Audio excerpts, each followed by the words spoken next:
to all of you in my YouTube channel DRS Tutorial। पिछले lecture में हमने आपको बताया था कि ओवरव्यू में डेवलपमेंट बायोलॉजी में क्या क्या कॉन्सेप्ट होते हैं, जिसमें से आज हम आपको पहला वाला कॉन्सेप्ट जो है गैमेटोजेनेसिस उसके बारे में बताएंगे। तो चलिए स्टार्ट करते हैं। गैमेटोजेनेसिस क्या होता है उसके बारे में जान लेते हैं। गैमेटोजेनेसिस, अब देखिए यहाँ पे दो वर्ड हैं, एक तो गैमेटो और दूसरा जेनेसिस। गैमेटो यानी गैमीट से रिलेटेड है और जेनेसिस यानी जेनरेशन, किसी चीज़ का बनना किस तरह से डेवलप होता है उसको गैमेटोजेनेसिस कहते हैं। The process of formation of gametes from germ cell is called gametogenesis, यानी कि गैमीट का फॉर्मेशन होना किससे, जर्म सेल से, गैमेटोजेनेसिस कहलाता है। तो ये तो डेफिनेशन होगी गैमेटोजेनेसिस की। गैमेटोजेनेसिस की जो प्रोसेस है वो किस में होती है, कहाँ होती है, इसके बारे में जानेंगे। तो सबसे पहले देख लेते हैं कि ये जो जर्म सेल है ये क्या होते हैं और इनमें ही गैमेटोजेनेसिस की प्रोसेस क्यों होती है। तो सबसे पहले मान लीजिए कि एक ऑर्गेनिज्म है, ठीक है। अब एक ऑर्गेनिज्म में दो तरह के सेल्स होते हैं, एक तो सोमैटिक सेल होते हैं और दूसरे जर्म सेल होते हैं।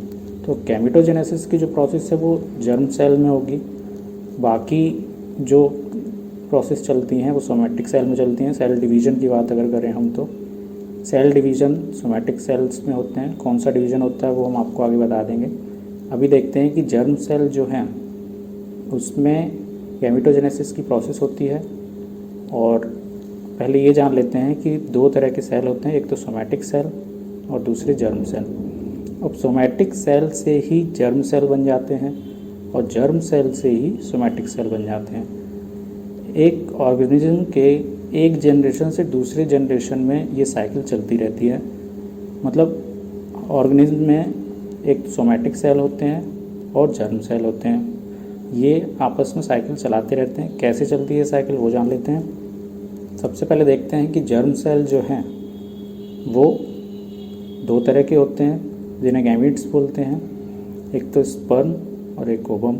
मेल की अगर बात करें तो मेल में स्पर्म होते हैं और फीमेल की अगर बात करें तो फीमेल में ओवम होते हैं। इनको गैमीट्स बोलते हैं। वही हमने देखा है कि गैमेटोजेनेसिस यानी गैमीट्स की फॉर्मेशन होना, फॉर्मेशन वो भी किससे, जर्म सेल से। जर्म सेल से गैमीट की फॉर्मेशन होना ही क्या कहलाया जाता है, गैमेटोजेनेसिस कहलाया जाता है। अब यहाँ पे देखिए स्पर्म और ओवम जो है वो फर्टिलाइज होकर क्या बना देते हैं, एम्ब्रियो बना देते हैं।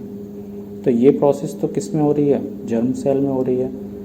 जर्म सेल से अब यहाँ पे एम्ब्रियो बन चुका है, एम्ब्रियो से क्या बन जाएगा, सोमैटिक सेल बन जाएगा। यानी जर्म सेल से सोमैटिक सेल बन चुका है। अब ये सोमैटिक सेल वापस जर्म सेल बना देगा। कैसे, सोमैटिक सेल जो होते हैं वो पूरे बॉडी में जितने भी ऑर्गन्स बनते हैं, जितने भी बॉडी में पाए जाते हैं सेल्स, जितने भी टाइप्स के, वो सारे के सारे कहाँ से बनते हैं, सोमैटिक सेल से बनते हैं। इवन जर्म सेल भी सोमैटिक सेल से ही बनते हैं। तो सोमैटिक सेल क्या करेंगे, एक कंप्लीट ऑर्गेनिज्म को बना देंगे, आसानी से बना सकते हैं। फिर ऑर्गेनिज्म में दोबारा से जर्म सेल बन जाएंगे।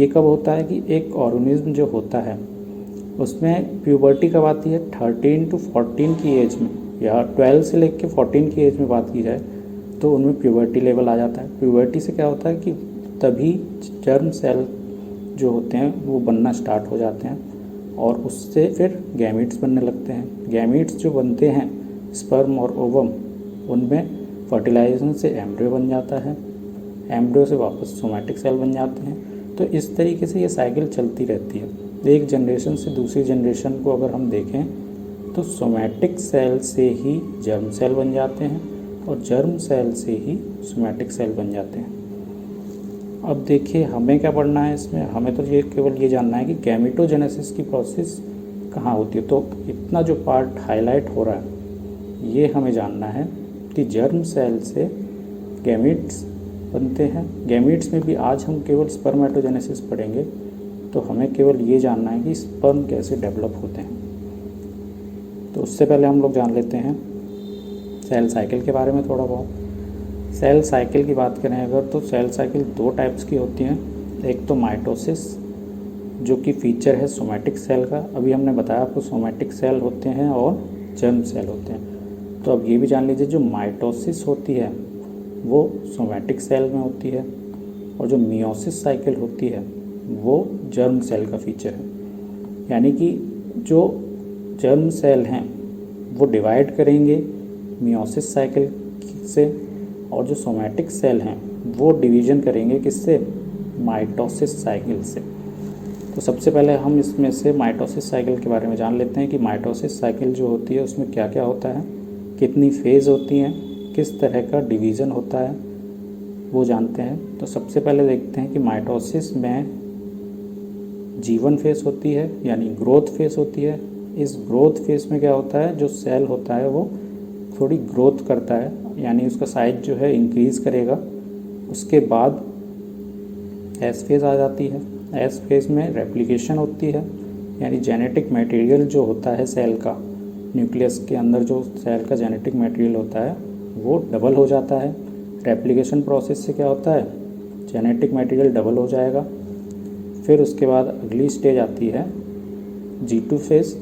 G2 फेज़ में क्या हो जाता है, फिर से फर्दर ग्रोथ हो जाती है। देखिए G का मतलब जो यहाँ पे है, पहले तो गैप 1 गैप 2 बोला जाता था, फिर उसके बाद फर्दर स्टडी से पता चला कि इसमें स्टेज में सेल ग्रोथ करते हैं, उनका साइज इंक्रीज़ होता है, इसलिए इनको फिर ग्रोथ फेज़ भी बोला जाने लगा। Growth 1 growth 2 phase. तो ये दोनों जो फेज़ हैं सेल साइकिल में वो इंटरफेज़ कहलाती हैं। यानी इंटरफेज़ जो सेल साइकिल में है, अभी हम बात किसकी कर रहे हैं, केवल माइटोसिस की बात कर रहे हैं। तो माइटोसिस में इंटरफेज़ में 3 फेज़ होती हैं, G1 फेज़, S फेज़ और G2 फेज़। अब उसके बाद नेक्स्ट फेज़ आती है M फेज़। M फेज़ के अंदर भी फर्दर और फेज़ होती हैं, जैसे प्रोफेज़, मेटाफेज़, एनाफेज़ और टीलोफेज़। तो इन फेज़ में क्या क्या होता है, और एक बात और ध्यान में रखने वाली बात है, M फेज़ में ये जो प्रोसेस हो रही हैं, प्रोफेज़, मेटाफेज़, एनाफेज़ और टीलोफेज़, इनको हम कैरियोकाइनेसिस कहते हैं। और इसके बाद एक और फेज़ आती है जिसको हम साइटोकाइनेसिस बोलते हैं। तो साइटोकाइनेसिस की जो फेज़ है वो सेल फरो बनाती है। सेल जब पूरा डिवाइड हो जाता है उसके बाद उसमें सेल फरो का फॉर्मेशन होता है, उसको साइटोकाइनेसिस बोलते हैं। तो ये माइटोसिस में हो गया। तो हमें केवल इसमें ये जानना है, क्योंकि हमें पढ़ना है स्पर्मेटोजेनेसिस। तो स्पर्मेटोजेनेसिस में सेल किस तरह से डिवाइड होंगे वो जानना है। तो उसके लिए हमें दोनों साइकिल के बारे में पता होना बहुत ज़रूरी है, एक तो माइटोसिस साइकिल और दूसरी मियोसिस साइकिल। तो माइटोसिस साइकिल में किस तरह का डिवीज़न होता है वो हम जान लेते हैं पहले। अब देखिए यहाँ पे ये माइटोसिस में एक पेरेंट सोमैटिक सेल लिया है हमने। इस पेरेंट सोमैटिक सेल में क्या हो रहा है, डिवीज़न चल रहा है माइटोसिस से। तो ये जो डिवीज़न है वो इस तरह से चल रहा है कि पहले तो ग्रोथ फेज़ होगी, ग्रोथ फेज़ में ग्रो करेगा और उसके बाद एस फेज़ आएगी और उसके बाद फर्दर ग्रोथ फेज़ आएगी। तो ये जो फेज़ है इसको हम इंटरफेज़ कहते हैं, जो हम पहले पढ़ चुके हैं। इसमें क्या होता है, एस फेज़ में जेनेटिक मटेरियल डबल हो जाता है। यहाँ पे दिखाई दे रहा है, यहाँ पे 2 क्रोमेटिड हैं, एक क्रोमेटिड ये है, दूसरा क्रोमेटिड ये है, ये डबल हो चुका है। अब यहाँ पर कितने क्रोमेटिड दिखाई दे रहे हैं, 4 क्रोमेटिड हैं। तो यानी जो जेनेटिक मटेरियल है वो एस फेज़ में डबल हो चुका है। फर्दर ये जो एस फेज़ से आगे बढ़ेगा, एम फेज़ में आएगा, तो जेनेटिक मटेरियल क्या हो जाएगा, डिवाइड हो जाएगा 2 सेल्स में। यानी यहाँ पे जितना जेनेटिक मटेरियल था 2n, वो दोबारा से हो जाएगा कितना, 2n। मतलब कोई भी चेंज नहीं आया। जिस तरह से सोमैटिक सेल का पेरेंट सेल था, प्रोजनी जो बने हैं उनका जेनेटिक मटेरियल भी कितना रहेगा, जितना पेरेंट सेल में था। तो माइटोसिस साइकिल से हमें केवल ये समझ लेना है इसमें कि माइटोसिस साइकिल एक तरीके से कॉपी कर देता है, जैसा पेरेंट सेल है वैसे ही प्रोजनी की फॉर्मेशन हो जाती है। यहाँ पे कोई भी चेंजेस नहीं हो रहा है। जेनेटिक मटेरियल जो है वो हाफ नहीं हो रहा है माइटोसिस साइकिल में, जितना था पहले पेरेंट सेल में उतना ही किस में हो जाएगा, प्रोजनी सेल में हो जाएगा। तो माइटोसिस साइकिल जो है वो एक तरीके से कॉपी कर देता है। नेक्स्ट आगे चलते हैं। अब हम बात करते हैं मियोसिस की। तो मियोसिस जो है, सबसे पहली बात तो ये है कि प्लॉइडी लेवल जो है वो इवन होना चाहिए, तभी सेल में मियोसिस हो पाएगी। अगर सेल का प्लॉइडी लेवल इवन नहीं है तो मियोसिस साइकिल नहीं चल पाएगी। तो मियोसिस के बारे में देखते हैं। मियोसिस में भी वही स्टेज होती है इंटरफेस में, G1 फेज़, S फेज़ और G2 फेज़, जिसे हम इंटरफेस कहते हैं। ये सेम होती है, इसमें कोई डिफरेंस नहीं होता है। जैसी माइटोसिस में हमने देखी वैसी ही इंटरफेस में होती है। बट M फेज़ में इसमें डिफरेंस होता है। डिफरेंस क्या होता है कि M फेज़ जो है 2 होती हैं इसमें। वहाँ पर M फेज़ कितनी होती थी, एक ही टाइप के M फेज़ होती थी। बट मियोसिस में 2 M फेज़ होती हैं, जिन्हें हम M फर्स्ट और M सेकेंड फेज़ बोलेंगे। M फेज़ में जो 2 फेज़ होती हैं, M फर्स्ट में जैसे पहले हमने देखा माइटोसिस में, वहाँ पर माइटोसिस में M फेज़ में प्रोफेज़, मेटाफेज़, एनाफेज़ और टीलोफेज़ हो रहे थे, वैसे ही यहाँ पे प्रोफेज़, मेटाफेज़, एनाफेज़ और टीलोफेज़ होंगे। बट यहाँ पर 2 M फेज़ हैं, तो यहाँ पे प्रोफेज़ भी 2 होंगी, मेटाफेज़ भी 2 होंगी, एनाफेज़ भी 2 होंगी और टीलोफेज़ भी 2 होंगी। लेकिन इनमें भी डिफरेंस है। डिफरेंस क्या है, जो M1 फेज़ होती है उसमें रिडक्शनल डिवीज़न होता है, यानी क्रोमोसोम की जो डबलिंग होती है S फेज़ में जो रेप्लिकेशन होकर क्रोमोसोम डबल हो जाते हैं, उनका यहाँ पे रिडक्शन हो जाता है, यानी हाफ हो जाता है क्रोमोसोम M फर्स्ट में। तो ये बात ध्यान रखने वाली है कि यहाँ पे जो M1 है वहाँ से जेनेटिक मटेरियल हाफ हो जाएगा।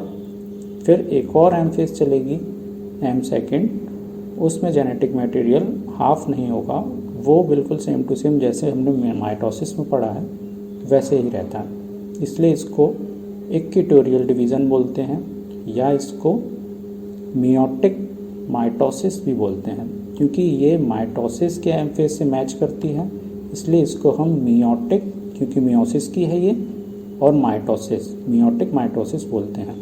तो इसमें डिवीज़न कैसा होता है वो जान लेते हैं। देखिए यहाँ पे बात करेंगे कि सोमेटिक सेल में नहीं होती है। सबसे बड़ी बात तो किस में होती है, ये जर्म सेल में होती है।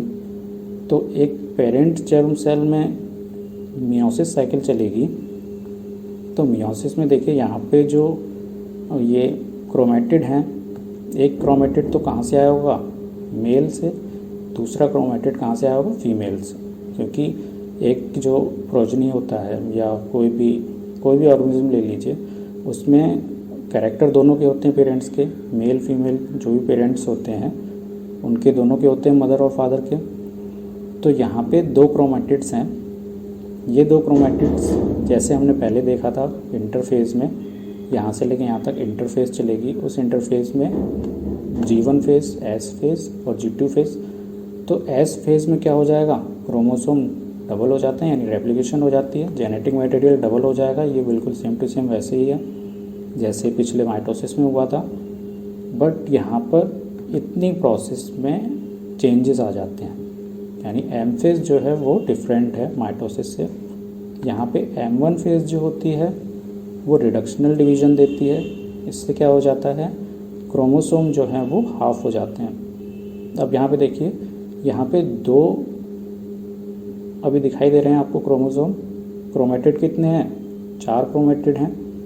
ये दोनों क्रोमोसोम अलग अलग सेल्स में चले गए हैं, तो इससे क्या हो गया, जेनेटिक मटेरियल जो है वो हाफ हो गया। यहाँ पे 2n था, 2n से अब कितना रह गया, n, दोनों में n चला गया, हाफ हो गया, इसलिए इसको रिडक्शनल डिवीज़न कहते हैं। लेकिन M2 फेज़ जो होती है, M2 फेज़ में क्या होता है, कोई रिडक्शनल डिवीज़न नहीं होता है, क्रोमोसोम उतने ही हैं, बस क्रोमेटिड जो होते हैं क्रोमोसोम के वो डिस्ट्रीब्यूट हो जाते हैं।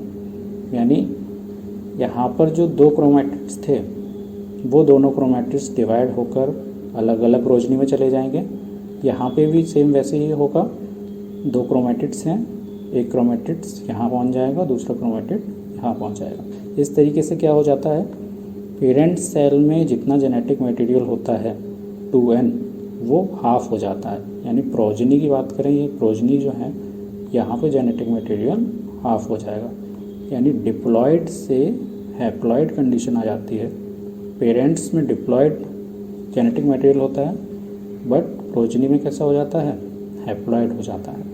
तो ये जो बात है ये हमें फोकस करना है इस पर कि माइटोसिस साइकिल में जेनेटिक मटेरियल सेम रहता है, जैसा पेरेंट्स में होता है वैसा ही किस में होता है, प्रोजनी में होता है।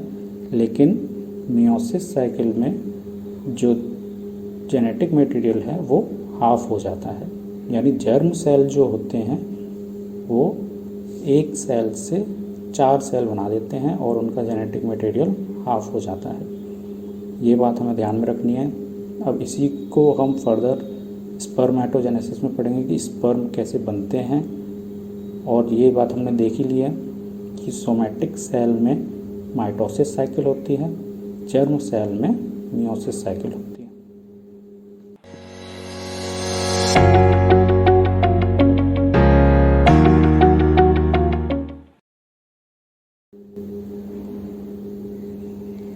अब आगे बात करते हैं स्पर्मेटोजेनेसिस की। तो स्पर्मेटोजेनेसिस क्या है, वैसे ही जैसे गैमेटोजेनेसिस हमने जाना था, गैमीट का फॉर्मेशन होता है उसे गैमेटोजेनेसिस कहते हैं, वैसे ही यहाँ पे स्पर्मेटोजेनेसिस में स्पर्म का फॉर्मेशन होता है तो स्पर्मेटोजेनेसिस कहते हैं। अब स्पर्म है क्या, स्पर्म एक गैमीट्स है। तो the process of formation of gametes from germ cell in males is called spermatogenesis. अब ये जो प्रोसेस है स्पर्मेटोजेनेसिस, ये मेल्स में होती है, इससे स्पर्मेटोजेनेसिस बोला जाता है। अब ये जो प्रोसेस है वो होती कहाँ पर है वो जान लेते हैं। मेल्स में तो होती है ये तो हमें पता चल गया, लेकिन मेल्स में भी कहाँ पर होती है वो जानते हैं। तो ये प्रोसेस चलती है सेमनीफेरस ट्यूब्यूल्स में। सेमनीफेरस ट्यूब्यूल्स जो होते हैं वो स्ट्रक्चरल एंड फंक्शनल यूनिट होती हैं किसके, टेस्टिस के, यानी टेस्टिस में पाए जाते हैं। तो ये डायग्राम से हम देख लेते हैं। यहाँ पर जो ये ब्लू कलर में आपको दिखाई दे रहे हैं ये सारे के सारे क्या हैं, सेमनीफेरस ट्यूब्यूल्स हैं। ये आपको जितनी भी दिखाई दे रहे हैं स्ट्रक्चर, ये सारे के सारे सेमनीफेरस ट्यूब्यूल्स हैं, और जो स्पर्मेटोजेनेसिस की प्रोसेस चलती है वो इन्हीं के अंदर प्रेजेंट होती है। जो भी साइकिल होगी वो सारी की सारी साइकिल कहाँ होगी, स्पर्मेटोजेनेसिस के। तो हमने क्या जाना कि जो स्पर्मेटोजेनेसिस है वो सेमनीफेरस ट्यूब्यूल्स में चलती है। सेमनीफेरस ट्यूब्यूल्स जो होते हैं वो पाए जाते हैं टेस्टिस में, और टेस्टिस क्या हैं, टेस्टिस गोनैड्स हैं जो कि किस में पाए जाते हैं, मेल्स में पाए जाते हैं। तो आगे देख लेते हैं। फिर इस डायग्राम में दिखाई दे रहा है कि जो स्पर्मेटोजेनेसिस की प्रोसेस है वो सेमनीफेरस ट्यूब्यूल में चल रही है। ये जो है सेमनीफेरस ट्यूब्यूल्स का डायग्राम है, जो कि इसको कट करने के बाद उसके अंदर जो प्रोसेस चल रही है वो देखा गया। अब इसमें भी देख लेते हैं कि जो प्रोसेस चलती है वो, इतना तो पता है हमें कि जर्म सेल में चलती है ये प्रोसेस।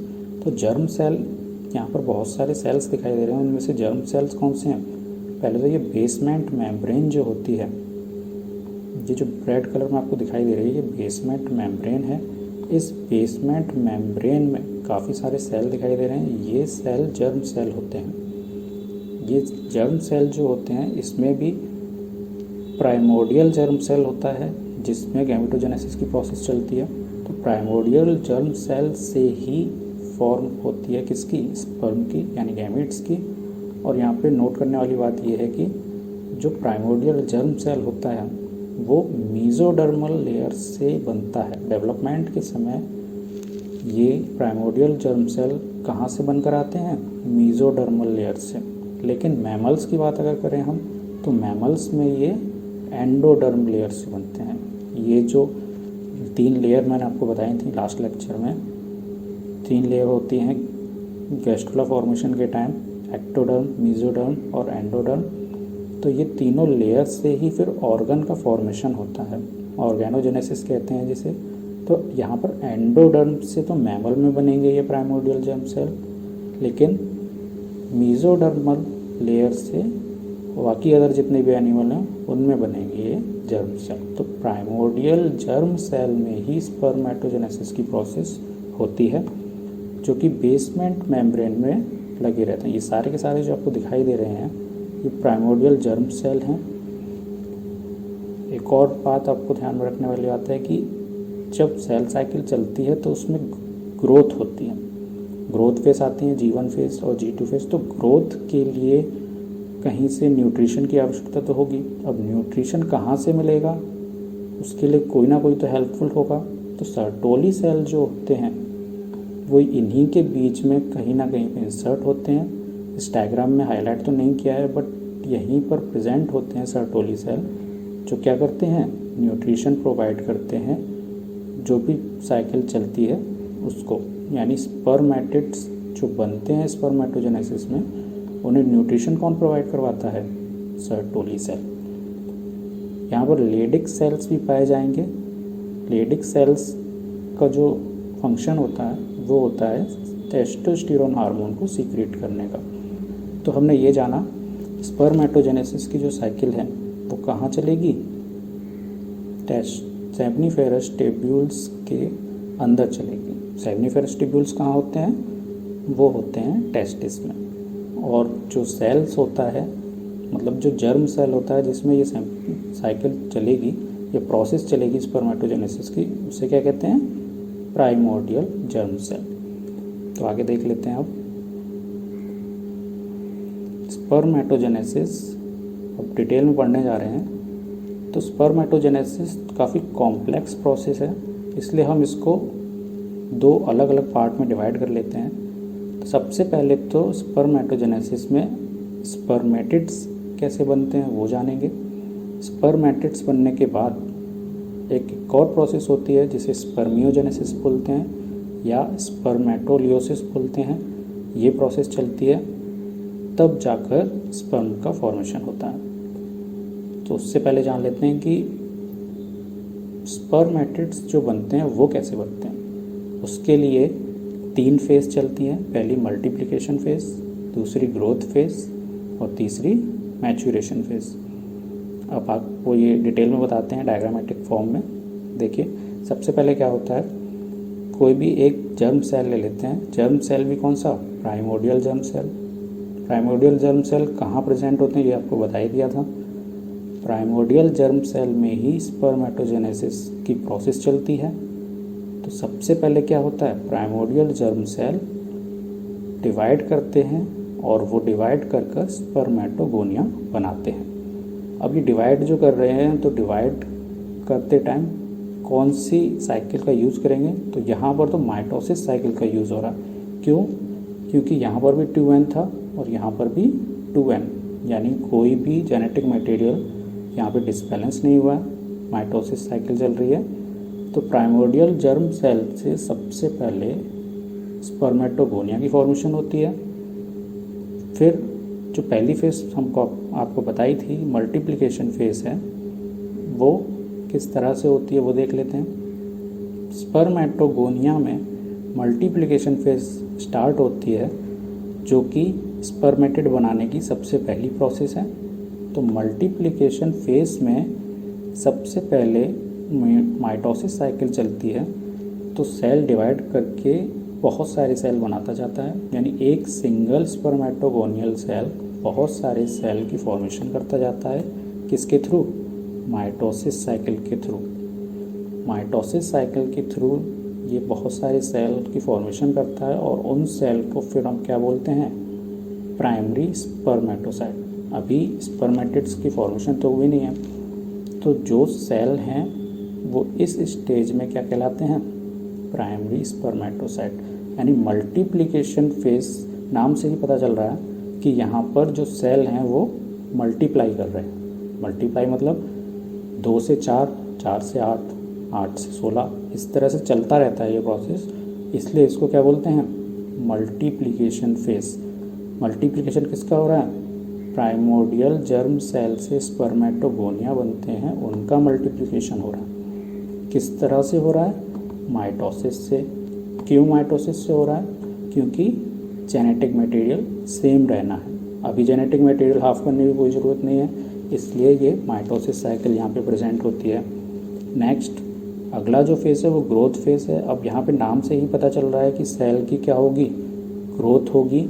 तो ग्रोथ फेज़ से क्या हो जाएगा, सेल ग्रो कर जाएगा। अब यहाँ पे देखिए सेल का साइज कम है बजाय किसके, इसके, इसलिए सेल की क्या हो गई है, ग्रोथ हो गई है। ग्रोथ फेज़ भी आपको क्या बताया था, सेल साइकिल में इंटरफेस में G1 फेज़ और G2 फेज़ होते हैं, तो उनको ग्रोथ मिलती है G1 और G2 फेज़ में। तो ग्रोथ जो मिलती है वो भी आपको पता है कहाँ से मिलती है, सर्टोली सेल से मिलती है। तो यहाँ पे सेल का साइज इंक्रीज़ हो जाएगा, जिसमें हेल्प कौन करेगा, सर्टोली सेल। अब ये इस स्टेज में भी प्राइमरी स्पर्मेटोसाइट्स बोला जाता है, बस इनका साइज जो है वो इंक्रीज़ हो जाता है। अब ग्रोथ फेज़ के बाद अगली फेज़ आती है मैच्योरेशन फेज़। मैच्योरेशन फेज़ में क्या होता है, सेल और मैच्योर हो जाएगा। क्या हो जाएगा, सेल और मैच्योर हो जाएगा। और अब जो है यहाँ पर माइटोसिस साइकिल की बजाय मियोसिस साइकिल स्टार्ट हो जाएगी।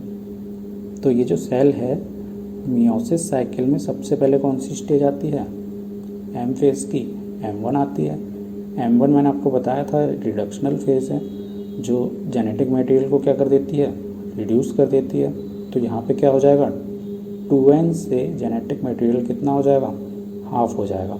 और साथ ही जो साइटोसोल में जो भी मटेरियल प्रेजेंट था वो भी यहाँ पे जो सेल होते हैं वो डिस्ट्रॉय कर देते हैं और निकाल देते हैं बाहर। तो क्या हो जाता है, इनका साइज जो है वो छोटा हो जाता है, क्योंकि स्पर्म को ट्रैवल करके जाना होता है। तो ट्रैवल करने के लिए साइज जितना छोटा होगा उतना बेटर रहता है। अब यहाँ पे M1 फेज़ चल गई है किसकी, मियोसिस की, जो कि रिडक्शनल डिवीज़न होता है, जेनेटिक मटेरियल हाफ हो जाता है। फिर इसके बाद M1 के बाद M2 फेज़ आती है। तो M2 फेज़ में क्या होता है, जेनेटिक मटेरियल तो सेम रहता है, यानी यहाँ पे जो हैप्लॉइड कंडीशन थी वो यहाँ पे भी हैप्लॉइड कंडीशन होगी। क्यों, क्योंकि M2 फेज़ जो होता है वो मैंने आपको बताया था माइटोसिस के M फेज़ से मिलता जुलता होता है। तो इसलिए यहाँ पे कोई रिडक्शनल डिवीज़न नहीं होगा और क्या हो जाएगा, जो 2 सेल्स बने थे उनसे 4 सेल बन जाएंगे और सेकेंडरी स्पर्मेटोसाइट बोलेंगे अब इसे। तो यहाँ पे ये देखते जाइए, सबसे पहले स्पर्मेटोगोनिया लिया था हमने। स्पर्मेटोगोनिया में मल्टीप्लिकेशन फेज़ चली थी और बहुत सारे सेल बना दिए थे, क्योंकि सेल जितनी ज़्यादा संख्या में होंगे उतने ज़्यादा स्पर्म की फॉर्मेशन होगी। अगर सेल कम होंगे तो फॉर्मेशन कम होगी। और सेल जो है स्पर्म जो हमको चाहिए वो काफ़ी ज़्यादा संख्या में चाहिए। क्यों चाहिए, क्योंकि बहुत कम चांसेस होते हैं स्पर्म के एग से फ्यूज करने के, इसलिए जितने ज़्यादा स्पर्म होंगे उतने ज़्यादा चांसेस बढ़ जाते हैं फर्टिलाइजेशन। तो यहाँ पे मल्टीप्लिकेशन होकर बहुत सारे प्राइमरी स्पर्मेटोसाइट्स बनते जाते हैं।